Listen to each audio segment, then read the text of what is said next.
Alrighty, everybody. Welcome to the next Monday episode of the Midgardswell podcast. Today we're going to be starting one of my personal favorites in the Poetic Edda. We'll be starting the Havamal. Of course, this is a read-through. We will stop throughout and discuss, so it will not be simply just a complete reading. So this will be broken up into multiple different videos as to the effect that it will take a while for us to get through this, because there's a lot of really good talking points within the Havamal. And as always, sorry Chris, we are reading from the Jackson Crawford version, which you can buy online on Amazon. The paperback is roughly $15.99. We are not sponsored, again, by Amazon or Jackson Crawford, but we love Jackson Crawford. Yep. So if you're wanting to follow along, please use the Jackson Crawford version. If not, feel free to discuss whatever version you have with us in the comments, because we genuinely love comparing and contrasting between the different translations. Alrighty then, let's get started. Havamal, what counsel of Odin the One-Eyed? Stanza 1. At every doorway, before you enter, you should look around. You should take a good look around, for you never know where your enemies might be seated within. Hail to a good host. A guest has come inside. Where should he sit? He is impatient, standing on the threshold, ready to try his luck. He needs a fire, the one who has just come in. His knees are shivering. Food and dry clothes will do him well after his journey over the mountains. He needs water, the one who has just arrived, dry clothes, and a warm welcome from a friendly host. And if he can get it, a chance to listen and be listened to. This is really important to me, the listening and listening to part. Not only in modern society should you really always invite your guests to tell you their stories, especially if someone you don't know. When we invite random people into our kindred nights or our public bloats, one coming up June 22nd, we want to make sure to hear from them and learn their stories, because no human existence is the same as someone else's. The stories that we weave on the tapestry of life are extraordinarily different. And learning other people's wisdom and learning other people's lives, it's a really great and gracious thing to do. Yeah. When you get to kind of let loose on someone and really you have someone who's truly trying to listen to you and really wants to understand where you're coming from, it just takes that burden off your shoulders. You feel like you're in somewhere safe. Absolutely. Now, one thing to keep in mind when reading the Havamal is most of this is kind of how to be a good host. Yeah. Especially these first several stanzas we've already read. And it also goes into how to be a good guest. Mm-hmm. So definitely keep that in mind. A lot of people like to say that the 9 noble virtues are our code of ethics. As our kindred, we do use that. However, a lot of people argue against that, and with that, then this is your code of ethics. So yeah, the Havamal is a great way to learn the basis of how one should probably live life, but it is, again, it's not like the Bible. This is not a law. This is not things written in stone that you must abide by. It's just a good way to teach you how to be an honorable person. And honor is the main tenet to a lot of us. Yeah. Stanza 5. Yes. A man needs wisdom if he plans to wander widely. Life is easier at home. He'll be laughed at if he sits among the wise and has nothing to say. I feel like we need to discuss that one. Okay. Because simply put, and this is actually a theme throughout the whole Havamal. Yes, this first section of the Havamal here about guests and hosting, it's huge about wandering and learning from those who have wandered. Well, and it's not even that. It's stanza 5 in particular, and I think it goes on about it somewhere else, but I can't think right now. Okay, there's many of those occasionally. Yeah. A wise man this, a wise man who right, wandered. but it's one of those moments of they're gonna make fun of you. You get made fun of if you sit down in a group of people and you're the idiot. Yeah.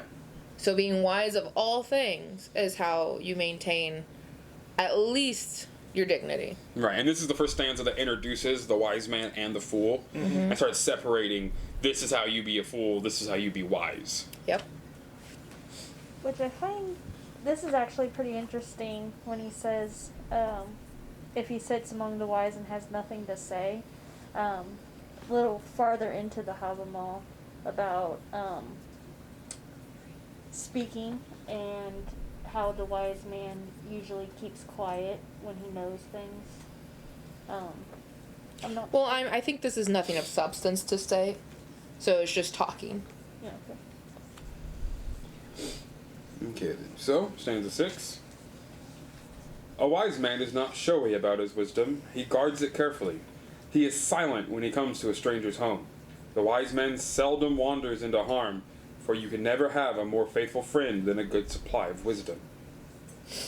The watchful guest, when he arrives for a meal, should keep his mouth shut, listening with his ears and watching with his eyes. That's how the wise get wiser. This is my personal favorite stanza throughout the entirety of the Havamal. This is one of my most important things to do. I used to be, and still to some degree am, a very loud, boisterous person who has a lot of opinions. None of that has gone away, but I've now learned through my studies of this religion and learned through my studies of myself even, how to be a better man in the sense of not always pushing my opinion down another person's throat.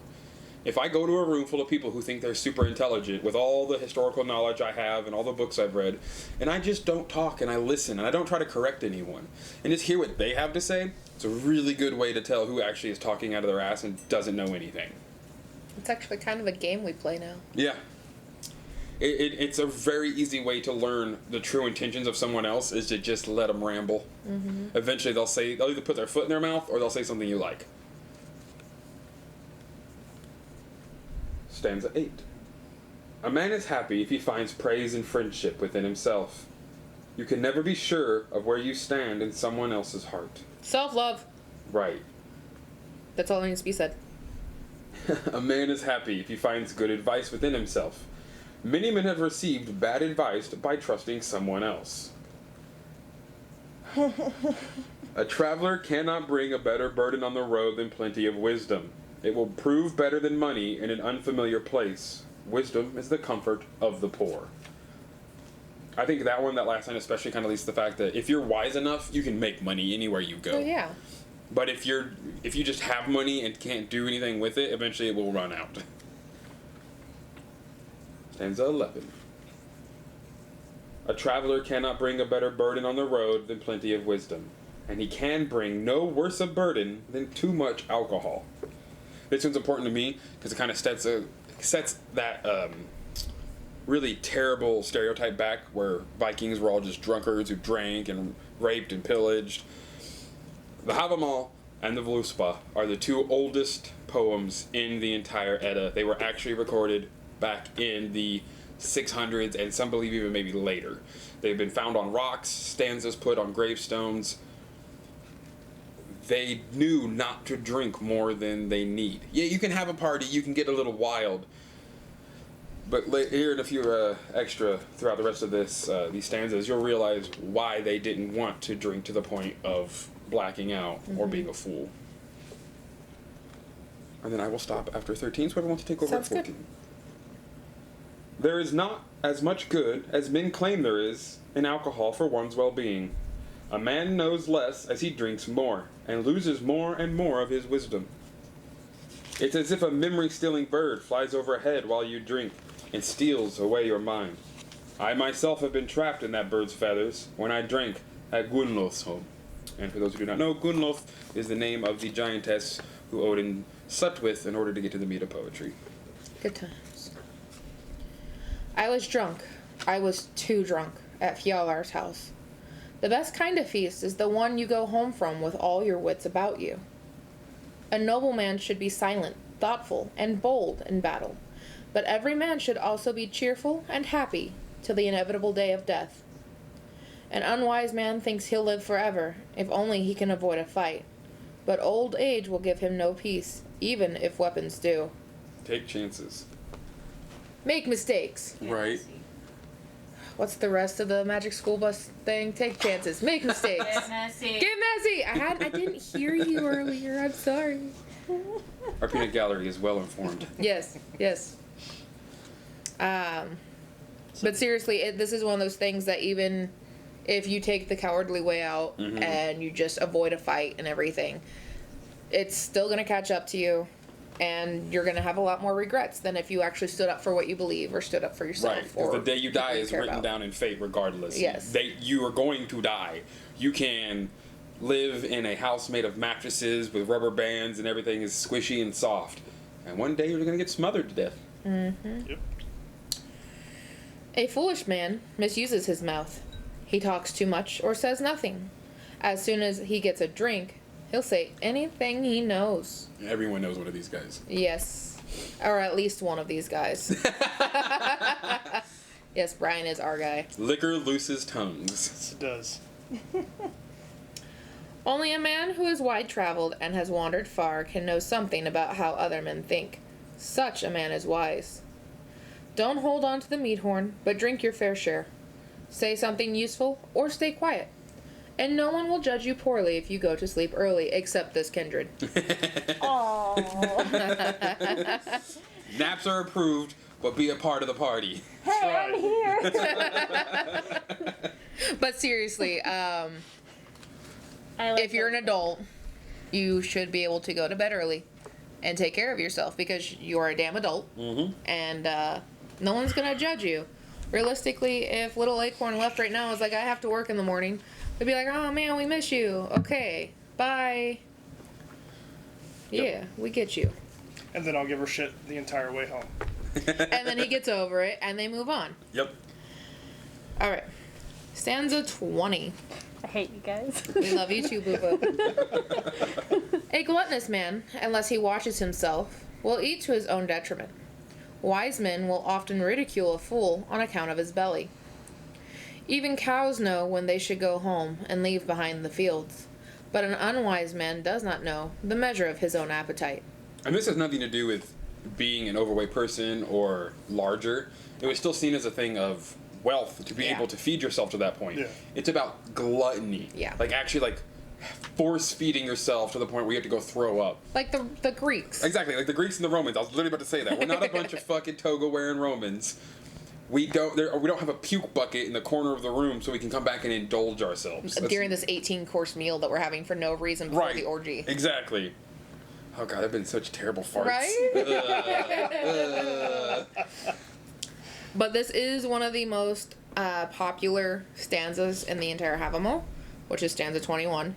And, I think it. Oh, sorry. no, go ahead. I think it's also about gluttonous and. Or have we read 21 yet? Yes. Yes. Okay. But it's also like, don't go to somebody's house and eat them out of house and home. You know, Yeah. they worked hard for their money. They worked hard to pay for the food that they are serving you as a wonderful host. But you need to respect them and only eat the share that you should. Excuse me. All right. Stanza 22. A stupid man and an undisciplined one laughs at everything. He hasn't learned a lesson that would do him good. He himself isn't flawless. But he likes to think he is. A fool stays awake all night worrying about everything. He's fatigued when the morning comes, and his problems remain unsolved. An unwise man thinks anyone who laughs with him is his friend. He doesn't understand that the wise are mocking him, even when he overhears them. An unwise man thinks anyone who laughs with him is his friend, but he won't find these friends when he goes to court. No one will speak on his behalf. Yeah, it was not a... The Viking culture had its own share of gossipers. And it wasn't so much seen as a bad thing, but it was very much like, if you got way too drunk and said a bunch of dumb shit, or if you just in general were a stupid man who refused to learn to be a better person, they weren't going to talk shit to your face immediately. They might eventually be like, you need to stop. But if you just, the small little offenses, they're just going to use you as a target to poke fun at. I mean, why kill the fool when you can have more fun making fun of him? Right. Stanza 26. A stupid man thinks he knows everything if he gets himself in a tough corner, but he doesn't even know what he'll answer if men ask him questions. It's best for a fool to keep his mouth shut among other people. No one will know he knows nothing if he says nothing. Ill-informed people are also the ones who don't know when to stop talking. This is important to keep in mind should you go to any public gatherings at all. If you don't know what you're talking about, simply say so. Say, look, I want to learn, and honestly, I don't know what I'm talking about, so I would rather listen to you. And someone said that to us, I'd be like, Good on you. do you want me to buy you a beer? Right. Let's do this. Well, 'cause Sit down and listen. We have hours and hours of information to share with you. because there's so much false information out there, and it's easy to get everything mixed up in your head as you're constantly trying to learn all this stuff.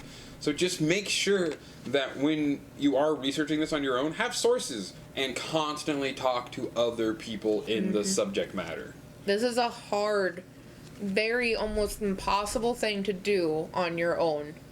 Now, there's people who are like, well, I'm a solitary practitioner. No, you're not. If you're reaching out online, you may be by yourself and you're not meeting with people, but you're still trying to exchange ideas. Right. So, this is something you need a community for. We all have different experiences. We all have different interpretations of the lore. And a lot of us have very similar ones. And this is what helps you grow. Excuse me. Alright, stanza 28. You will seem wise if you know the answer and know how to explain it. People are not able to keep a secret of what they hear about other people. You will hurt yourself with all your talking if you never close your mouth. A hasty tongue, unless it's disciplined, often earns its owner a punishment. No one should ridicule anyone else, even if he owes him money. Many a man seems wise if he is never questioned, but he may prove otherwise. I've had a personal experience with that kind of stuff, and it does not end well for the other party. So Not if at you're all. watching, this was directed to you. You know who you are. You definitely know who you are. A man may seem wise if he pokes fun at another when the other man is away. But the man who talks behind another man's back is a fool, even if his listeners laugh. Many men are kind, but can be driven to fight. There will always be conflict between men. When there's more than one, there's a fight. And if there's more than two heathens in a room, there's 12 opinions. That's right. Which then leads to the fight. Unless you're all adults, in which case, nothing happens. Yep. You should eat your meals early, unless you're visiting a friend. A hungry man sits and gets sluggish, and his wits are impaired. Don't be hangry. Aw, my favorite stanza's coming up. Okay. 34. It's a long and crooked walk to a bad friend, even if he lives nearby. But it's an easy road to a good friend, no matter how long the journey. So this one is basically one of those things where, where you've gone to go to someone's house and it just feels like it's taking forever to get there. Versus, see, I had a friend who'll probably never watch this, so I don't care about using her as an example, but she lived 10 minutes from my house. Like, literally 3 blocks. And it felt like it would take hours to get there.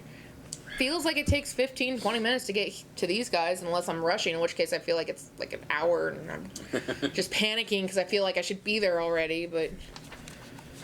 It's a simple kind of thing to think about. If you're going somewhere you want to be, Yep. then you won't think about the journey. It'll go by quick. If you're going somewhere you don't want to be, you will count every blade of grass that you pass by. Absolutely. And if you do have friends like that, it's time to reevaluate. Yeah. If some of the things we've been reading spark someone into your head, time to ditch them. You should keep moving. You should never be a guest forever in any one place. Your welcome will wear out if you stay too long beneath another's roof. It's better to have a home even if it's little. Everyone should call somewhere home. Even if you own just 2 goats beneath a faulty roof, that's still better than begging. Did we skip? No, I didn't skip. No? Were you looking for the weedy path? We're just not there yet. No, just keep reading. Don't If someone would like to take over for 37? I can do that. Speak loud. You are muffled through your mask. Yeah, the mic won't pick you up. Better to have a home even if it's little. Everyone should call somewhere home. Your heart will be wounded if you have to beg for every meal from somebody else. Never go even a single step without a weapon at your side. You never know when you might find yourself in need of a spear. This is, to a lot of people, only literal, and I think that's idiotic. Yes, you should have arms on you for protection's sake, But that does not mean you should literally carry around weapons inside of like, oh, well, it's my right to carry a weapon inside of a bank. No, you will get shot or arrested. Another weapon that we all have is this crazy thing between our ears called a brain. That's also one of your sharpest tools you can use. Should you have a knife on you? Should you maybe have your gun if need be? Yes, if it helps you with protection in a seedy area or a place in which you feel you need it, go ahead. Be prepared. But that does not mean you should be able to just flaunt around your power through arms over everyone else. That's a good way to get yourself shot. Especially in America. America. I have never met a man so generous nor so hospitable that he would not welcome repayment, nor have I met a man so giving that he'd turn down a thing offered in return. Do not be so sparing in using your money that you don't use it for your own needs. Often what you save for your children will end up in the hands of your enemies. Many things will go worse than you expect. Friends should provide their friends with weapons and clothing. This kind of generosity shows generous mutual giving is the key to lifelong friendships. Be a friend to your friend and repay each gift with a gift. Repay laughter with laughter and repay treachery with treachery. Now, this is a theme that's pretty big within our culture, is a gift for a gift. And it's also how a lot of people approach offering to the gods, is they gifted you with something, like you asked for them to help you with an opportunity for a job interview, for an even better job. You get it, there's your gift. They got you the opportunity. They provided you with a way to get the opportunity. Right. And so, in return, you give them something to eat off your own plate, or something that you made, and it's a sacrifice. It's a sacrifice on both sides. That's how gifts work. Nowadays, it's one of those things where it's a sacrifice that you specifically hand pick for that person, but a gift for a gift is a way of showing affection in our culture. And it should always, especially in the offering sense, it should always be something that would match the quality of what was given to you. Right. You know, like you were saying, you know, if you ask the gods to help you in an interview for a better job and you got that job, don't give them, you know, here's a little bit of food, you know. And it's all gristle. Yeah, give them something of quality. Don't be like, hey, here's a cup of coffee, and then once it cools down, take it back. Confused, fired. Don't do You know, but then the last one, you know, if you have a friend that constantly, you know, stabs you in the back, and you're just constantly forgiving them and letting them do it again and again and again, no, when they stab you in the back, you stab them in the chest. Yep. That'll be brought up later. Be a friend to your friend and also to his friend. You skipped. I did? No, I didn't. Oh, you didn't? Yeah, I did the same thing. My bad. My bad. Please continue. I'll restart Yeah. 43. Be a friend to your friend and also to his friend, but never be a friend to the enemy of your friend. If you have a good friend and really trust him and want good to come of your friendship, you should speak your mind with him, exchange gifts, visit him often. But if you have another friend and you mistrust him, but want to benefit from him nonetheless, you should speak to him kindly, flatter him, and repay his treachery with your own. These are my favorite kinds of friendships. Yeah. Like, I love how it's sitting here and it's just like, if you actually have real friends, treat them as real friends, you know, give them gifts, maybe rub their back a little, here's some food. Yep. But you know, if you're friends with someone because they give you something in return, in my case it's usually entertainment, you know, make sure you're as big of a dick to them that they are to you, but make sure they don't know, so that you can continue to Right. get what you need out of that relationship. The modern day term is keep your friends Frenemy. close and your enemies closer. And for all you hip people out there, frenemies. Yes. hit people. We Made ain't out of hip. hips? They all hips. Okay, stanza 46. This same friend, if you mistrust him and suspect him to be false in his words, you should talk with him, laugh with him, but repay just what he gives you. I was young once. I walked alone, and I became lost on the way. I felt like I was rich when I met another traveler. People's joy is in other people. Kind, brave people live best. They never nurture a grudge. It's unwise to spend your life worrying, dreading your responsibilities. I gave my clothes to 2 scarecrows once when I walked in a field. They thought they were human. As soon as they had clothes on, a naked man feels ashamed. A fir tree decays, standing over a farm, no longer protected by bark and needles. A person is the same way. If nobody loves him, how will he live much longer? So I feel like something that this brings to mind is if we don't take care of our own, they will wither and die. When it comes to our sick, our young, and our elderly, it is all of our responsibility to take care of them.